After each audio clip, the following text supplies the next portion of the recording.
আসসালামু আলাইকুম viewers, Y two cooking থেকে সবাইকে স্বাগতম।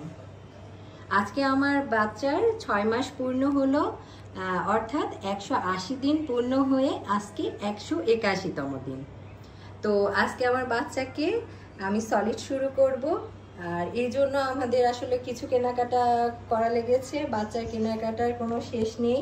6 মাস পূর্ণ উপলক্ষে তার জন্য কিছু কেনাকাটা করেছি, আর সেটা আপনাদের সাথে আজকে আমি শেয়ার করব। আশা করি যারা নতুন মা হয়েছেন তাদের জন্য অনেক হেল্পফুল হবে। তো আমি বাচ্চার জন্য প্রথমে যেটা কিনেছি সেটা হচ্ছে বাটি, আর এই বাটিতে আমি বাচ্চাকে আপাতত খাওয়াবো। বাটিটা আমার কাছে খুবই ভালো লেগেছে। বাটিটার ভেতরে স্টিল, বাহিরে প্লাস্টিক বডি। তো আমার কাছে অনেক ভালো লেগেছে। ভালো লেগে আমার আর এক বাচ্চার জন্য আমি একটা কিনেছি, যাতে ওরা মজা করে খেতে পারে। আর বাচ্চাকে খাওয়ানোর জন্য যেহেতু অনেক ছোট বেবি, আমি এই যে এরকম সিলিকনের চামচ কিনেছি। এটা এত নরম, এই যে চামচটা কিন্তু অনেক নরম, বাচ্চার খেতে কোনো অসুবিধাই হবে না। আর বাচ্চার খাবার আমি যেহেতু ব্লেন্ডিং প্রসেসে যাব না, সেই কারণে আমি এখানে একটা ম্যাশড বাটি কিনেছি। এটাতে যে কোনো জিনিস করে ম্যাশড করে বাচ্চাকে আমি খাওয়াতে পারবো।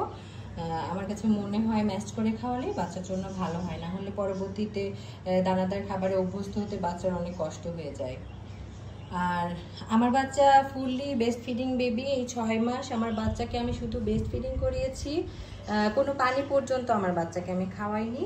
কিন্তু 6 মাস যেহেতু পূর্ণ হয়েছে, আমি যে কোনো জায়গায় ঘুরতে গেলে আসলে খুব অসুবিধা হয়ে যায়। সব জায়গায় তো আসলে ফিডিং অপশান থাকে না, এই কারণে আমি ওর জন্য ফর্মুলা মিল্ক কিনে রেখেছি। এটা আমি সবসময় ইউজ করবো না, জাস্ট কোথাও ঘুরতে গেলে ওকে খাওয়াবো। আর আমি প্যাকেটটা কিনেছি এই কারণে যে এখানে 2টা প্যাকেট আছে, আমি আর খুললাম না, জাস্ট 2টা প্যাকেট আছে। যেহেতু ফর্মুলা মিল্ক খোলার পরে কিন্তু বেশি দিন ইউজ করা যায় না, এই কারণে আমি এই প্যাকেটটা কিনেছি। এখানে এক প্যাকেট আমি ঢেলে নিব, যেটা আমি ইউজ করব, আর পরের প্যাকেট আমি আবারও খুললে তখন দেখা যাচ্ছে অনেক দিন ধরে আমি এই এটা ইউজ করতে পারবো। আর সেই জন্য আমি যে এরকম একটা ফুড গ্রেজেড কিনেছি, বয়াম কিনেছি, যাতে করে হচ্ছে এখানে আমি ঢেলে রেখে দিতে পারি দুধটা। আর এই যে এই ফিডারটা আমি আগে কিনে রেখেছিলাম, এটা নতুন করে কিনিনি। আর এখানে বাচ্চার ফিডার পরিষ্কারের এই যে ব্রাশ কিনেছি। আর ফিডারের নিপল কিন্তু বেশি দিন ইউজ করা যায় না, এই কারণে এখানে ফার্লিনের, যেহেতু আমার ফার্লিনের ফিডারের বোতল, সেহেতু আমি ফার্লিনের হচ্ছে 2টা নিপল কিনে রেখেছি।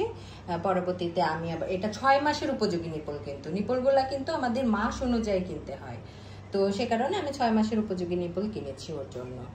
আর এই যে বাচ্চাকে তো পানি খাওয়াতে হবে, এই কারণে পানির একটা মামপট কিনেছি।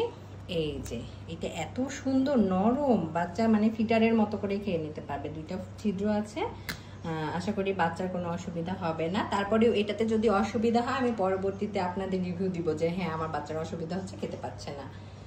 আর এই তো, আর এই বয়সে কিন্তু বাচ্চারা খুব হাত চষে, তো এই কারণে আমি হচ্ছে বাচ্চার জন্য এই যে তরমুজের সিলিকনের এইরকম, শুধু তরমুজ না অনেকটাই দেখেছি, আমার কাছে এটা ভালো লেগেছে, এটা একটা কিনে রেখেছি।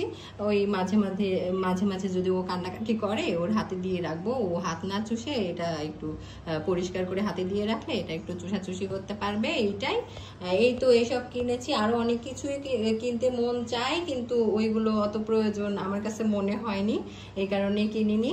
তো আমার কাছে মনে হয় আজকের ভিডিওটা নতুন মাদের জন্য হেল্পফুল হবে। আর হচ্ছে ভিডিওটা কেমন লাগলো আপনারা অবশ্যই আমাকে কমেন্ট করে জানাবেন। সবাই ভালো থাকবেন, আশা করি সবাই সুস্থ থাকবেন। আর আমার চ্যানেলটি ভালো লাগলে সাবস্ক্রাইব করবেন। তো আজকে এই পর্যন্তই, এতক্ষণ আমার সাথে থাকার জন্য সবাইকে অসংখ্য ধন্যবাদ। আল্লাহ হাফিজ।